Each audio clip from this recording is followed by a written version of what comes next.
सामने स्टूडेंट्स, मेरा नाम फ़हीम महबूब है। मैं KCC मेंबर हूँ और एक मल्टीनेशनल में as a manager finance and taxation काम कर रहा हूँ।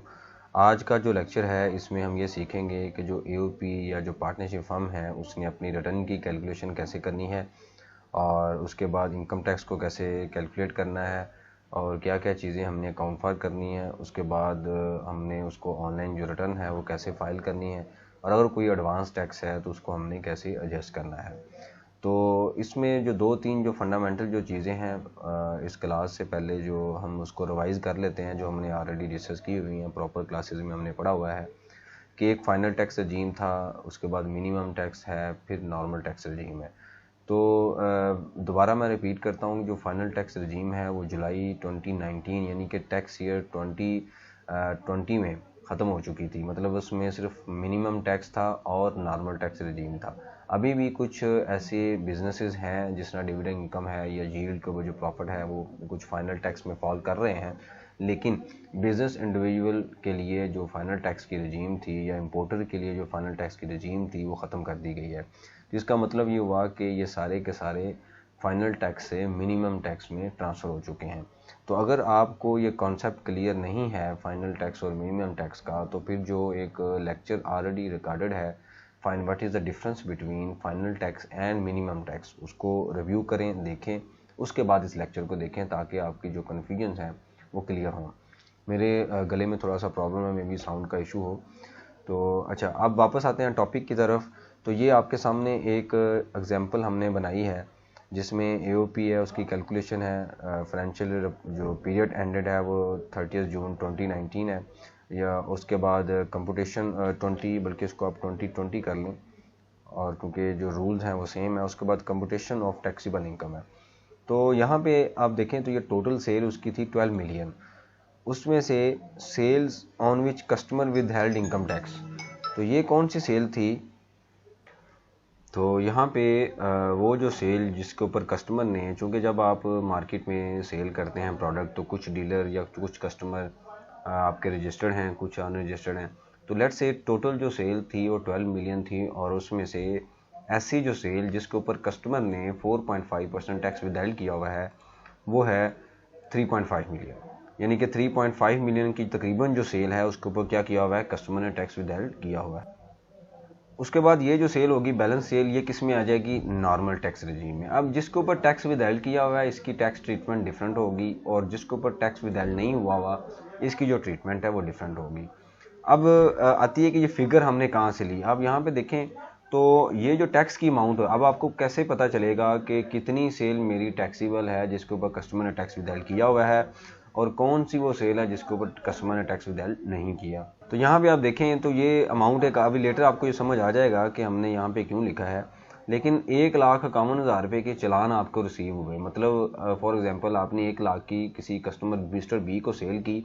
मिस्टर बी ने जब आपको पेमेंट की तो उसने 95.5% यानी कि 95,500 आपको पे कर दिया और जो 4500 रुपया है वो आपके नाम पे टैक्स में डिपॉजिट करवा दिया। अब वो जो 4500 की अमाउंट थी यानी कि जो टैक्स चलान था वो जमा करते करते आपके पास 1,51,000 की फिगर बन गई। अब ये 1,51,000 का टैक्स जमा हो चुका है आपके नाम पे। इस 1,51,000 को आप डिवाइड करें 4.5 यानी कि 4.5% है, मल्टीप्लाई 100 से करें तो जो फिगर आएगी वो 3.3 मिलियन यानी कि 33,55,556। ये वो सेल है जिसके ऊपर कस्टमर ने टैक्स विदहेल्ड किया हुआ। तो यहाँ पे आप देखो तो हमने वही किया हुआ, यानी कि इसका लिंक हमने लगाया और उसके बाद उसको डिवाइड किया 4.5 से और मल्टीप्लाई 100 से किया तो ये आपके पास फिगर आ गई। यानी कि एक लॉजिक के साथ हमने इसकी कैलकुलेशन कर ली, क्योंकि हमें पता नहीं है कि कितनी सेल कस्टमर रजिस्टर्ड को ही है, लेकिन जिसने हमारा टैक्स जमा करवाया है हमने उसकी बेस पे उसकी कैलकुलेशन कर ली। सम टाइम आपको चलान ऑन टाइम रिसीव नहीं होते, तो उसके लिए मैंने एक ऑलरेडी की वीडियो बनाई हुई है, how to check the tax paid on your NTN और CNAC number from FBR website. उसको लाजमी देखें, मैं डिस्क्रिप्शन में उसका लिंक भी रख दूंगा और उससे आपको ये होगा कि आप टाइमली देख सकेंगे कि किस कस्टमर ने आपके नाम पे टैक्स जमा करवाया है और वो वहाँ पे रिपोर्ट हो जाएगा आपके, यानी कि आपके विंडो में वो चीज़ें रिपोर्ट हो जाएंगी। तो वहाँ से आपने सारी चीज़ें गैदर की। गैदर करने के बाद आपने देखा जी 1,51,000 रुपये की वैल्यू है जिसके ऊपर कस्टमर ने टैक्स विदहेल्ड किया हुआ है। अब आपने वो सेल निकाली तो बाकी जो सेल होगी वो अंडरस्टूड सी बात होगी कि इसके ऊपर हमने टैक्स पे नहीं किया। यहाँ पे हमने परसेंटेज कैलकुलेट कर ली कि 28% ऑफ टोटल सेल जो है वो जिसके ऊपर ऑलरेडी टैक्स विद हो चुका है और 72 है जिसके ऊपर हमने टैक्स देना है। ये जो दो ट्रीटमेंट हमने क्यों की, क्योंकि इसकी जो टैक्स इम्प्लीकेशन है वो डिफरेंट है। इसके ऊपर मिनिमम टैक्स डिफरेंट है, इसके ऊपर मिनिमम टैक्स डिफरेंट है। अब हम आते हैं कि ये आपकी कॉस्ट है और कॉस्ट को भी हमने इक्वली, रूल ये कहता है पर यानी कि इक्वली डिस्ट्रीब्यूट आप कर दें कि कितनी परसेंट आपकी फाइनल या मिनिमम टैक्स है रजीम में है और कितनी नॉर्मल में है। तो यहाँ पे आप देखें तो टोटल 6.8 था, उसको हमने मल्टीप्लाई किया कि कितने परसेंट सेल है, तो कॉस्ट ऑफ सेल भी उतने परसेंट हमने ट्रांसफ़र की। ये हमारे एक्सपेंस थे, एक्सपेंस की डिटेल भी आप देखें, इस तरह आप डिटेल बना लें, जो जो आपके एक्सपेंसेस होंगे उसकी एक लहदा से आपने शीट बना ली, वहाँ से यहाँ पे लिंक लग गया, मार्केटिंग एक्सपेंस आपने बना लिए और उसके बाद यहाँ पे भी आपने सेम उसी तरह परसेंट के साथ मल्टीप्लाई किया कि अगर टोटल एक्सपेंस टू 26,35,774 के हैं तो उसमें से 7,37,000 यानी कि 28% कहाँ से बिलोंग करते हैं, वो सेल जिसके ऊपर कस्टमर ने ऑलरेडी टैक्स विदाउट किया हुआ है। उसके बाद आता है नॉर्मल टैक्स, जो अंडरस्टूड है कि बाकी जितने भी एक्सपेंस होंगे वो नॉर्मल में आएंगे। इसी तरह ये ऑपरेटिंग प्रॉफिट आ गया, बैंक चार्जेस आ गए, आपने डिवाइड किया। अब मैं अज्यूम ये करता हूँ कि इसके अंदर ऐड बैक हमने कुछ नहीं किया। लास्ट जो लेक्चर था how to file income tax return of company, वहाँ पे हमने देखा था कि कुछ चीज़ें हमने एडमिजिबल और कुछ इनएडमिजिबल की, यानी कि जो अकाउंटिंग डेप्रिसिएशन थी वो ऐड बैक किया, इनएडमिजिबल थी बैड डेट्स की प्रोविजन को ऐड बैक किया और उसके बाद टैक्स डेप्रिसिएशन को हमने माइनस किया। तो यहाँ पे मैं अज्यूम करता हूँ कि वो कॉन्सेप्ट आपका क्लियर है और सारी चीज़ें करने के बाद ये चीज़ें फाइनल जो आपके पास प्रॉफिट यानी कि टैक्सीबल प्रॉफिट आया वो टोटल आ गया 2.5, लेकिन उसमें से 7,03,000 रुपये का वो प्रॉफिट है जिसके ऊपर कस्टमर ने, यानी कि वो रजीम है, मिनिमम टैक्स रजीम है जिसके ऊपर कस्टमर ने ऑलरेडी टैक्स विदहेल्ड किया हुआ है, और 1.8 मिलियन की वो प्रॉफिट है जिसके ऊपर हमने टैक्स पे करना है। अब आइएगा देखिएगा कि हमने कैलकुलेशन कैसे करनी है। यहाँ तक तो बड़ी एक सिंपल सी एग्जाम्पल थी और मतलब इसमें प्रॉफिट जो है वो आप लिख सकते हैं और कैलकुलेट कर सकते हैं इजीली, जस्ट आपने कॉपी पेस्ट किया और प्रॉफिट आपके पास निकल आया।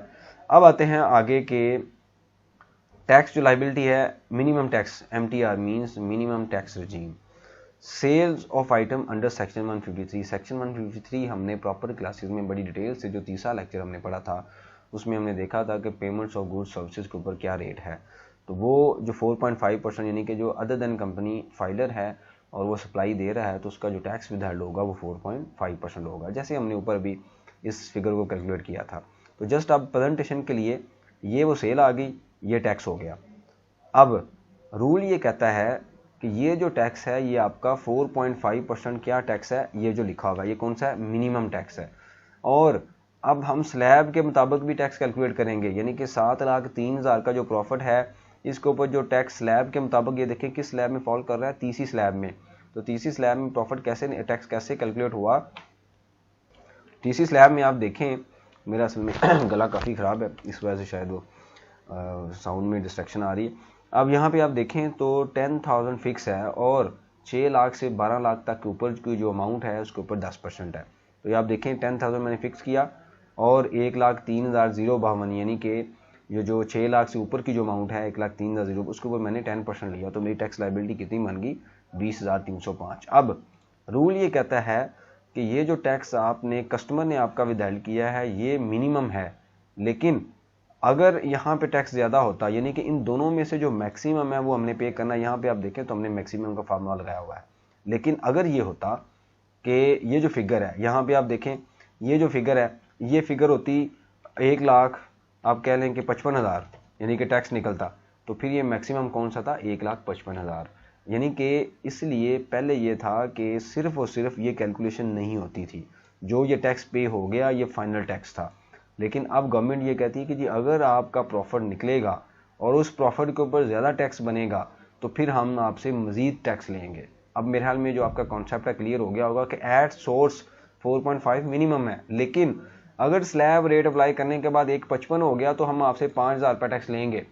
यहाँ पे आप देखें तो नीचे एडजस्टेबल के टैब में हमने 1,51 माइनस करना था और 1.55 हमारी लाइबिलिटी बननी थी और 4,000 रुपये हमने मजीद पे करना था। लेकिन इस सिचुएशन में ये हुआ कि हमारा प्रॉफिट के ऊपर टैक्स बनता है 20,000 और हमने ऑलरेडी हमारा विदहेल्ड हो चुका है 1,51,000। इसका मतलब ये हुआ कि 80% ऑफ द बिजनेस जो है वो टैक्स ज़्यादा पे कर रहे हैं as per minimum rate of income tax. मतलब कि जो MTR में जो फॉल कर गए बिजनेसेस वो 4.5 दे रहे हैं, लेकिन एक्चुअल में उनके पास बचता कम है, प्रॉफिट कम है और कम प्रॉफिट के ऊपर कम टैक्स है। लेकिन आप यहाँ पे देखें तो इसका मतलब ये हुआ कि अब इन दोनों में अगर आप कंपैरिजन करें तो गवर्नमेंट ने ये कहा जी ये मिनिमम मैंने ऐड सोर्स ले लिया, बाद में प्रॉफिट के ऊपर अगर ज़्यादा टैक्स बना तो आपने वो भी पे करना है। लेकिन ये सिचुएशन उल्ट होगी, रिवर्स होगी कि हमने जो दिया हुआ है वो अमाउंट ज़्यादा है, जो बनता है वो कम है, तो हम मैक्सिमम कौन सा पे करेंगे 1,51,000 और ये हमने ऑलरेडी पे किया हुआ है। ये तो हमारी कैलकुलेशन होगी MTR की, मीन्स इस पोर्शन की, ये जो पोर्शन है कस्टमर वाला। अब हम आते हैं कि नॉर्मल की कैलकुलेशन कैसे करनी है। नॉर्मल टैक्स लायबिलिटी में जो प्रॉफिट है वो 1.8 है, तो 1.8 की स्लैब में फॉल कर रहा है ये जो स्लैब है 2.4 वाली। तो यहाँ पे आप देखें तो सॉरी ये जो आ रहा है 1.2 वाली, यहाँ पे आप देखें तो 70,000 फिक्स है और 12 लाख से ऊपर जो अमाउंट है उसके ऊपर जो वैल्यू है वो कितने परसेंट है, 15% है। ये आप देखें तो 70 प्लस 12 लाख माइनस 18 लाख, इसको 18 लाख में से 12 से माइनस करें तो अमाउंट बनेगी 6,11,174। मीन्स इसका जो डिफरेंस है इसको आप मल्टीप्लाई करेंगे 0.15 के साथ, ये आपकी नॉर्मल टैक्स लायबिलिटी में आपकी जो टैक्स लायबिलिटी है वो कैलकुलेट हो गई। अच्छा, अब हमारी टोटल टैक्स लायबिलिटी कितनी होगी, 1,51,000 प्लस 1,61,676 रुपये। अब इसमें से 1,51,000 तो ऑलरेडी डिडक्ट हो चुका है, यानी कि इस पोर्शन में हमने अपनी लायबिलिटी कैलकुलेट की, इस पोर्शन में जो ऑलरेडी पे हो चुका है वो हम माइनस कर रहे हैं। 1,51,000 ऑलरेडी माइनस हो चुका है, लेकिन जैसे मैं दोबारा रिपीट करता हूं, अगर फिगर यहाँ पे होती 1,55,000 तो ये इनकम लायबिलिटी बननी थी 3,16,000 और हमने ऑलरेडी कितना पे किया हुआ है इस केस में 1,50,000, तो रिमेनिंग जो होगा वो हम बाकी पे करेंगे। लेकिन आपकी इस केस में चूंकि सिचुएशन डिफरेंट है, इस वजह से जो ऑलरेडी डिडक्ट हुआ है यानी कि जो एट सोर्स पे किया हुआ है वो ऑलरेडी अमाउंट उतनी ही हमने पे की है जो यहाँ पे कैलकुलेट हुई है। उसके बाद आता है कि विड्रॉल के ऊपर 40,000 था, व्हीकल के ऊपर 10,000 था, मोबाइल के ऊपर 20,000 था। How to calculate advance income tax के बाद ये जो कैलकुलेशन थी ये सारी हमने डिटेल 1 बाई 1 सेक्शन में पढ़ी हुई हैं और इंटरनेट के ऊपर ये था। तो ये सारे आपके एडवांस टैक्सेस हो गए। तो एडवांस टैक्सेस कितने हो गए, 2,23,200। अब बाकी आ गया कि जी पेबल कितना है। ठीक है, पेबल कितना निकलाएगा, नेट टैक्स पेबल, इसको अगर आप यहाँ पे कर दें तो ये जो नेक्स्ट टैक्स पेबल होगा वो कैसे निकलेगा, 3,12,676 में से 2,23,200 आप माइनस करेंगे तो बाकी जो अमाउंट आएगी वो 89,474 हमारा नेक्स्ट टैक्स पेबल निकलाएगा। और फर्दर हम डिस्कशन करें तो ये जो इससे जो पिछला लेक्चर था AOP वाला, या जिसके अंदर हमने ऑनलाइन डाटा फीडिंग सीखी थी इसके ऊपर IRS के ऊपर, तो वहाँ पे हमने क्लियर सीख लिया था कि इस सारे डाटे को कैलकुलेट करने के बाद हमने कैसे फाइल करना है। बेसिकली जो पहला लेक्चर था उसमें जस्ट हमने एक ही इनकम पढ़ी थी कि सारी की सारी नॉर्मल में है, लेकिन ये दूसरा सिनेरियो आ गया कि अगर कस्टमर ने भी टैक्स विदाइल किया हुआ है तो उस केस में आपने टैक्स को कैसे कैलकुलेट करना है, आपकी जो टैक्स लायबिलिटी कैसे कैलकुलेट होगी, उसके बाद जो नॉर्मल है उसके ऊपर कैसे स्लैब रेट अप्लाई होने हैं। अब इसके बाद सिंपल एक डाटा फीडिंग है वो आप IRS के ऊपर कर लेंगे। फ्यूचर में हो सकता है इसके ऊपर मैं मज़ीद एक लेक्चर बनाऊं कि अगर, क्योंकि इसके बाद एक और सिनेरियो है वो डिस्कस करने के बाद हम कोशिश करेंगे कि इसके ऊपर एक दूसरा लेक्चर बना लें और वो जो लेक्चर होगा उसके ऊपर हम ये डिस्कस करेंगे कि हमने रिटर्न के अंदर भी इसको, जो वैसे तो हमने ऑलरेडी देखा हुआ है, जो इससे पहले लेक्चर है उसमें अगर आप देखेंगे तो ऑलरेडी हमने ये चीज़ें डिस्कस की हैं कि IRS के ऊपर डाटा कैसे फीडिंग करनी है, लेकिन फिर भी जो कंप्लीट जो एक दूसरा सिनेरियो वो डिस्कस करने के बाद IRS के ऊपर हम जो इसकी कैलकुलेशन है वो भी अपलोड करना सीखेंगे। उसके अलावा जो दो मैंने चीज़ें बताई थी लिंक सेक्शन में मेंशन है, जिन लोगों ने वो चीज़ें नहीं देखी, एक वो था कि फाइनल और एडजस्टेबल में क्या डिफरेंस है, प्लस अगर आपने अपने NTN या CNSE पे चेक करना है कि टैक्स कितना पे हुआ है तो वो भी आप चेक कर सकते हैं। तो ताकि उस दोनों लिंक्स को देखने के बाद इसको आप देखेंगे तो आपके जो कॉन्सेप्ट हैं काफ़ी रिवाइज हो जाएंगे और जो अंडरस्टैंडिंग है वो भी काफ़ी बिल्ड हो जाएगी। थैंक यू वेरी मच, जज़ाकल्लाह।